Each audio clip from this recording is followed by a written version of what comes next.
Iran यानी एक ऐसा देश जिसके शौर और बलिदान की कथाएं सदियों तक सुनाई जाती रहेंगी। जब जब दुनिया में जालिमों के खिलाफ विद्रोह का इतिहास लिखा जाएगा, तब तक ईरान का जिक्र होता रहेगा। ये वो देश है जिसने उस वक्त फिलिस्तीन के लोगों का हाथ थामा जब कोई दूसरा उनके करीब जाने की हिम्मत तक नहीं कर रहा था। ईरान को भले ही आज इस्लामी देश के रूप में मान्यता हासिल है, लेकिन ये वैसा कभी नहीं था जैसा आज है। इस देश को इस्लामी राष्ट्र बनाने में भारत का सबसे बड़ा योगदान रहा है। भारतीय मुल्क से ताल्लुक रखने वाले इमाम खुमैनी ने ही ईरान में इस्लामी सरकार की स्थापना की थी। तो कहानी की शुरुआत होती है साल 1820 से। ये वो साल था जब भारत में क्रांति की ज्वाला भड़क रही थी। भारत के हिंदू और मुसलमान अंग्रेजी सरकार के खिलाफ विद्रोह का बेफुल फूंक रहे थे, और इसी विद्रोह में एक नाम था सैयद अहमद मौसवी का। सैयद अहमद मौसवी अवध के जनाब के साथ मिलकर लखनऊ, बाराबंकी और अन्य इलाकों में क्रांति का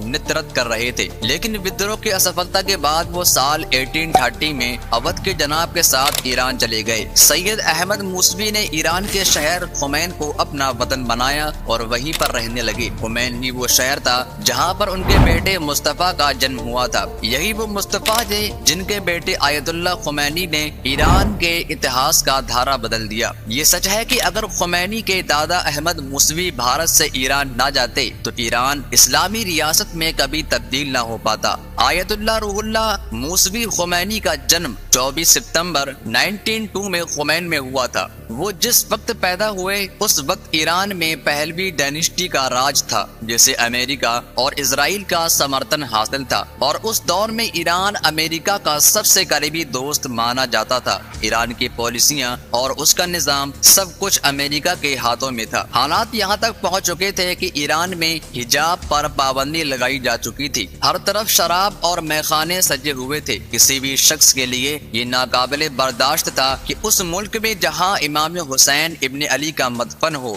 जहाँ उम्मत के सबसे हयादार शख्सियत पर्दा नशी हो, वहाँ इस्लामी अहकामात के जनाजे निकाले जाएं। ईरान बेगैरती की इस हद तक पहुँच चुका था कि जब 1948 में इजराइल की स्थापना हुई तो जिस देश ने सबसे पहले इजराइल को मान्यता दी थी उसमें एक नाम ईरान का भी था। 1960 में जब शाह ईरान ने देश को मॉडर्न बनाने का काम शुरू किया तो रूहुल्लाह खुमैनी ने उसके खिलाफ आंदोलन छेड़ दिया। आयतुल्लाह खुमैनी गांव, कस्बों और शहरों में जाकर ईरान की सरकार के खिलाफ लोगों को तैयार करने लगे, और उन्होंने चंद दिनों में ही अपने जोशीले भाषणों और तकरीरों से शाह ईरान का तख्त हिला दिया। 1964 में पहलवी सरकार ने जब अमेरिकी फौजियों को इराक के आम नागरिकों से ज्यादा अधिकार दे दिया तो आयतुल्लाह खुमैनी ने ऐसी जोशीली तकरीर की कि पूरा ईरान सड़कों पर आ गया। उन्होंने ईरान के मुसलमानों को मुखातिब करते हुए कहा कि ए ईरान के लोगों,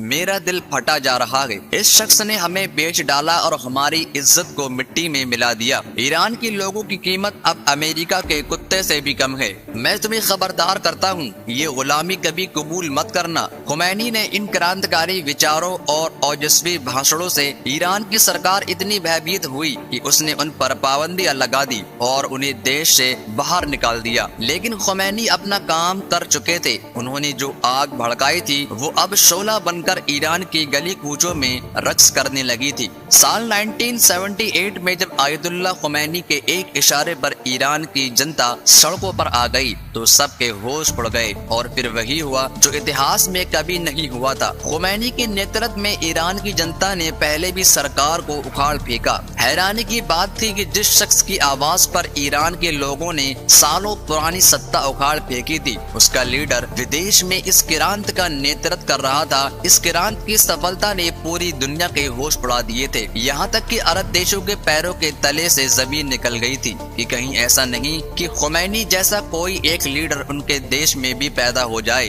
और उनके बादशाहत का खात्मा कर दे। खुमैनी 15 सालों तक देश से बाहर रहे। वो बाहर रहते हुए भी ईरान के कोने कोने में पहुंच चुके थे और यही वजह थी कि जब वो ईरान आए थे तो लोगों का मजमा उनके इंतजार में एयरपोर्ट पर खड़ा रहा था। खुमैनी ईरान के नए नेशनल हीरो थे, एक ऐसा हीरो जिसने इस्लामी निजाम के लिए सत्ता को उखाड़ फेंका था। रूहुल्लाह खुमैनी ने सत्ता में आते ही अमेरिका और इजराइल की जड़ें हिला दी और अमेरिका का हर तरह से विद्रोह किया। उन्होंने इजराइल की मान्यता खत्म कर दी। कहा जाता है कि रूहुल्लाह खुमैनी अगर थोड़े दिन और जिंदा रहते तो फिलिस्तीन अब तक आजाद हो चुका होता। वैसे रूहुल्लाह खुमैनी के बारे में आपका क्या विचार है, नीचे कमेंट में जरूर बताएं। अगर आप ईरान को एक ताकतवर देश मानते हैं और उसका समर्थन करते हैं तो इस वीडियो को लाइक और शेयर जरूर करें। ऐसी ही और वीडियो देखने के लिए हमारे चैनल को सब्सक्राइब करें और बेल आइकन को जरूर दबाएं।